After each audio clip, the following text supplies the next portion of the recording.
اعوذ باللہ من الشیطان الرجیم، بسم اللہ الرحمن الرحیم۔ محترم خواتین و حضرات، ایام قربانی میں قربانی کا جانور لیا اور وہ چوری ہو گیا یا گم ہو گیا تو دوسرا جانور خرید لیا۔ جب دوسرا جانور خریدا تو پہلا جو چوری ہوا تھا یا گم ہوا تھا وہ جانور بھی مل گیا۔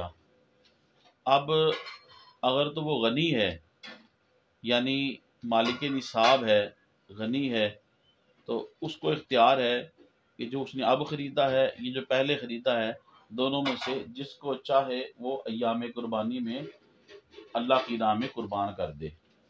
لیکن اس میں تھوڑی سی تفصیل یہ ہے کہ غنی جس کو اختیار ہے، اگر اس نے پہلا جانور جو چوری ہوا تھا یا گم ہوا تھا اس کو اللہ کی راہ میں قربان کیا تو پھر تو کوئی مذائقہ نہیں۔ لیکن اگر اس نے دوسرا جانور جو خریدا تھا، چوری اور گم ہونے کے بعد پہلے جانور کے دوسرا جانور خریدا تھا، اگر اس نے وہ اللہ کی راہ میں قربان کیا، اب اس میں تھوڑا سا دیکھنا یہ ہے جو پہلا چوری یا گم ہوا تھا اور مل گیا اس کی قیمت اور دوسرا جو قربان کیا ہے کیا اس کی قیمت برابر ہے؟ اگر تو برابر ہے تو پھر بھی ٹھیک ہے، لیکن جو دوسرا جانور ذبح کیا اگر اس کی قیمت جو ہے پہلے جانور سے کم ہے تو جتنی قیمت کم ہوگی اتنی اس غنی کو اللہ کی راہ میں صدقہ کرنا ضروری ہے۔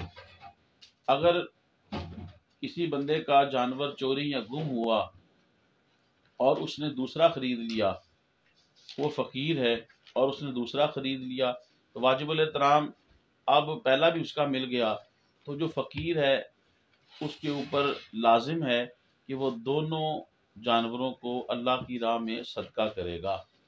محترم خواتین و حضرات، تبلیغ دین کی نیت سے میری اس ویڈیو کو آپ زیادہ سے زیادہ شیئر کریں، میرے یوٹیوب اسلامک چینل کو سبسکرائب فرما دیں، یوٹیوب پہ کمنٹس کریں، لائک کریں۔